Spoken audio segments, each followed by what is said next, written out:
1 week down, a few more to go. Well, set championships are underway, so we're going to talk about the meta before set championships and what kind of is happening now into set championships. And then I have one of the spicier lists that you're going to see to go over as well. Link is down below for it. Stay tuned, come back throughout the week. I'll have some other videos breaking down and going over the set championship winning deck lists as well. I have a handful already pulled aside and ready to go. But without further ado, pre-set championship Popsicle is taking up 28% of January. So I do break it up by month because formats change, formats develop, formats shift. Popsicle is taking up 28% of the meta. Ruby Amethyst 16, Amber Steel Aggro at 12, which this deck is starting to break up into quite a few portions. There's Amber Steel Aggro that's actually like no Cinderella's Calhoun, stuff like that, which is the uncommon one. Then there's the Dwarf Mine deck, and then there's Dwarf Mine where you pretty much pull out the mine. And now there's Dwarf Mine, but you play Pride Land, so it's more like Dwarf Pride Land. So grouping all of that into Amber Steel Aggro. I had it split up previously, but it's just getting to a point I'm not going to have 4 different ones. But then 3 of them are virtually identical, and 1 is off on its own thing. But 12% there. Purple Steel Aggro 9%, Steel Song 9%, Amethyst Emerald 6%, Blurple 5, Discard 5, Blue Steel 3, and the other decks making up the last 7%.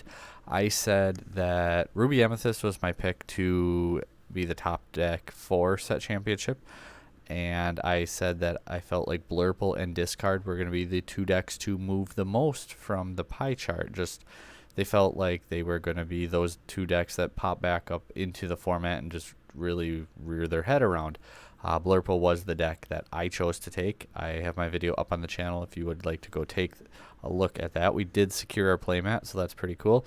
Probably leaning towards Jafar. Again, let me know if there's a deck that you think I should consider.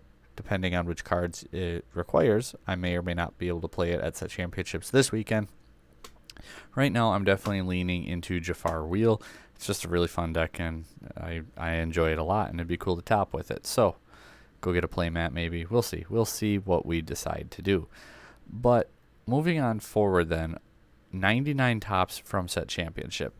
This is taking tops. The spreadsheet is linked down below with all the information based on event size, things like that. So a lot of events were under 25 players, and not to say they don't count. I just, for the information in the graph, I don't count less than 25 player events because at some point we got to just draw the cutoff, and that's the cutoff I've been using for a few formats, so I'm not going to make special exceptions for set championships. We see Popsicle still coming in as the top deck at 17%, Ruby Amethyst at 14, Steel Song at 12, Blurple, called it, up to 11, Amethyst Emerald at 11, Amber Steel Aggro at 9, Discard at 6, Ruby Faucet at 4, and Other at 16. So what does this really mean? Well, Popsicle is still probably the best deck. However, it's seeing a slight decline, and I think that's just the variance of the format. Overall, this pie chart I think looks insanely good. Like, I actually really like this pie chart. It shows how viable decks are. Like, you realistically, the top 5, 6, 7 decks, 8 decks, arguably the top 8 decks here, like there's not a whole lot separating them. When we look back at the pre-set championships, like I said, Popsicle's taking up such a huge part. Ruby Amethyst actually saw a slight decline as well, going from 16 down to 14. Steel Song jumps from number 5 up to number 3, 9% to 12. Amber Steel Aggro we see dropping from 12 to 9, so it kind of flip-flop spots with Steel Song. I felt like Steel Song was still a really strong deck, and it's definitely getting results and doing really well. Then Purple Steel Aggro actually fell off hard. This deck is now into the other category from set championships. The deck did not perform very well, and I'm not too surprised by that. I think the format slowed down enough. The aggressive decks are just kind of starting to be respected more, countered more, and just outclassed because people are ready for it, is more or less a good way to mention it. Then we had Amethyst, Emerald, and Blurple both jumping up quite a bit. They go from 5 and 6% respectively to 11% each. They each had 11 tops, so doing a pretty good job there. Borderline 5 tier 1 decks, arguably 6 tier 1 decks is where we're at right now. So if you're going into an event, Popsicle, RA, Steel Song, Blurple, Amethyst, Emerald, and Amber, Steel, Aggro, like these 6 decks are all incredibly strong decks for you to go ahead and take down these events. And don't sleep on Discard. Discard is still a really, really good deck. And shout out Blake. I finally got him in top 4. Been a bit. He's usually the one knocking me out. He was on this, and playing Blurple, I was able to take him down and get into the playmat finishing. I did lose to Ruby Fossa.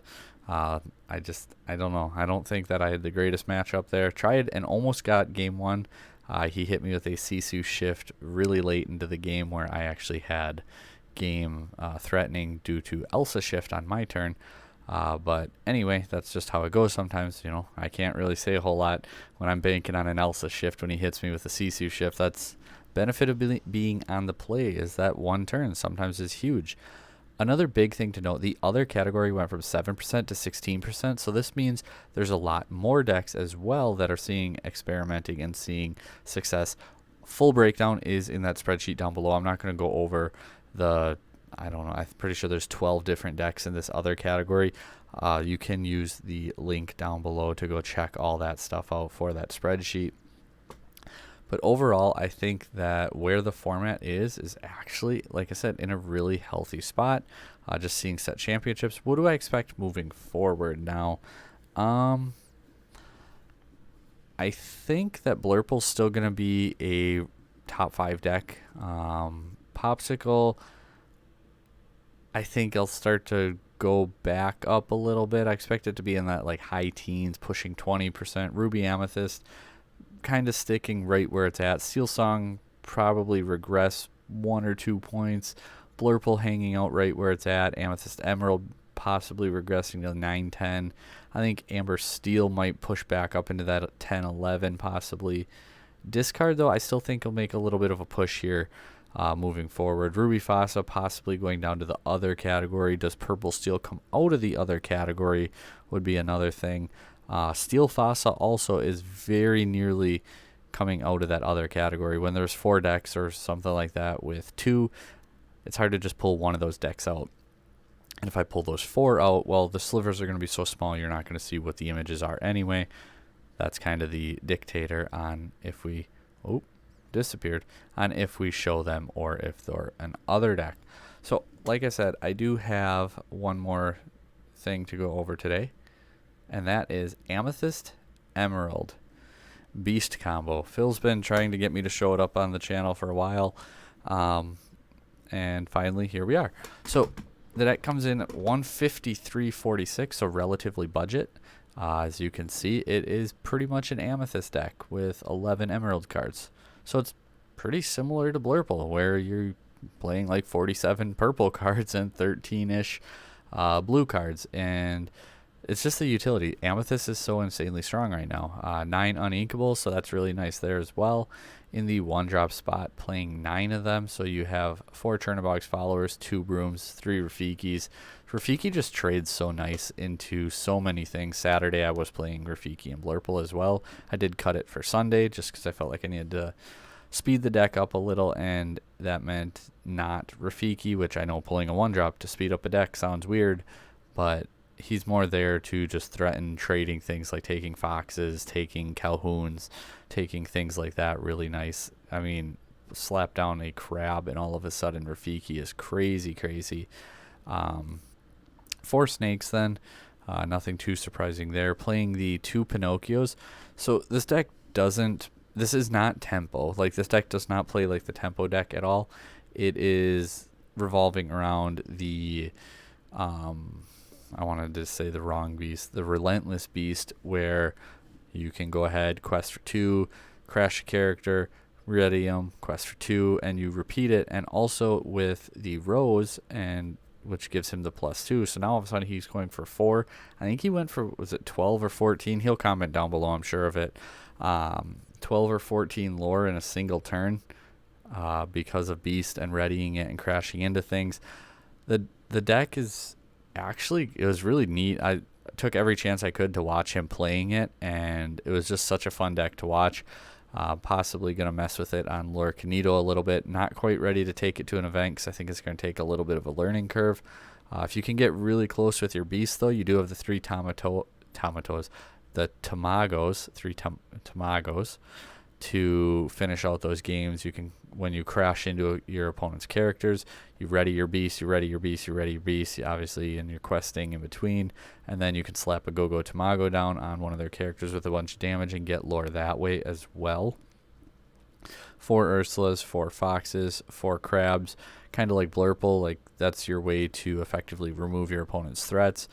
Peter Pan, nice little answer for evasives. Being Rush, obviously, and Evasive, and your characters with Evasive also gain Rush. So just nice little utility card there. 2 Genie, 4 Crab, 4 Goats, 4 Rabbits, kind of taking the advantage of the bouncing the Merlin Rabbit package to get a lot more card advantage, whereas Genie's nice and harder to deal with, but still dealt with pretty effectively by a lot of the meta decks. It's just such a good card, you gotta play it. But keep wanting to say Crab. Rabbit, I almost said Fox there. Rabbit being able to just generate so much advantage once you get the bounce game going, choosing to play the 4 there. 2 Bells cards is really strong. 4 Elsas. For the Beasts, obviously this is a huge card, huge part of the deck.